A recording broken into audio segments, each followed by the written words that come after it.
चलित मास अर्थात मे मासरे रूपा मूल्य असाधारण भाव में वृद्धि पाई ना सुना मूल्य एभली अभिवृद्धि देखा मिली ना बिटकॉइन कि स्टॉक बजार सबू पड़ी फिका। मे मासर 17 तारिख पर्यंत रूपा एहार निवेशकों को 2 अंक विशिष्ट रिटर्न देछि, जेउठारे स्टॉक बजार उभय प्रमुख सूचकांक निवेशकों को निराश करिछि। सुना एवं बिटकॉइन रिटर्न देछि किंतु सेगुड़िक रूपा ठारू बहुत कम। कौतूहलर विषय हेउछि जे केवल मे मासरे रूपा मूल्य किलो पिछा 10,000 टंका वृद्धि होइछि। संप्रति रूपा मूल्य क्रमागत भाव में आंतर्जातीय बजार में रेकर्ड पर रेकर्ड भांगुछि। सोमवार आंतर्जातीय बजार में रूपा मूल्य आउंस पिछा $32 अतिक्रम करिछि। अन्यपटे मे 17 रे रूपा मूल्य प्रथम थर पई 92,000 टंका अतिक्रम करी सर्वकालीन रेकर्ड प्रतिष्ठा करिथिला। एप्रिल मासर शेष वाणिज्य दिवस 30 एप्रिल रे MCX रे रूपा मूल्य किलोग्राम पिछा 80,851 टंका रहिथिला। मे 17 रे रूपा मूल्य किलोग्राम पिछा 91,024 टंका रे पहुंचीथिला।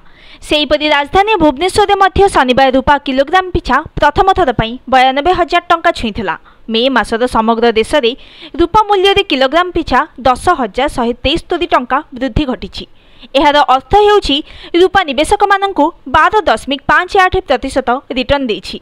मे मासरे सुना मूल्य रे वृद्धि घटी किंतु रूपा मूल्य रे जेतिकी वृद्धि घटी सुना रे सेतिकी वृद्धि होई नाही। गत मासर शेष वाणिज्य दिन में अर्थात एप्रिल 30 रे मल्टी कमोडिटी एक्सचेंज रे सुना मूल्य 70,415 टंका थिला, जहाँ मे 17 रे 10 ग्राम प्रति 73,711 टंका को वृद्धि पाई। एहार अर्थ हेउछि जे मे मासरे सुना मूल्य रे 10 ग्राम पिछा 3,296 टंका वृद्धि घटीथिला। नेशनल स्टॉक एक्सचेंज निफ्टी एही समय रे निवेशकों पई क्षति पहुंचाइछि। केवल मे मासरे निफ्टी निवेशकों पई 0.45% क्षति घटाइछि। अन्य पक्षरे बॉम्बे स्टॉक एक्सचेंज मुख्य सूचकांक सेंसेक्स निवेशकों को लाभ दे नाही। एप्रिल 30 रे सेंसेक्स 74,482.78 पॉइंट रे बंद होइथिला। मे मासरे सेंसेक्स रु निवेशक माने 0.64% क्षति सहिचंती। अन्य पक्षरे बिटकॉइन निवेशक मानक पई अनेक लाभ आनिछि किंतु रोजगार क्षेत्र में यह रूपा ठारू पछरे पड़िछि। एही अवधि मध्य बिटकॉइन मूल्य रे 4,44,664 टंका वृद्धि घटी।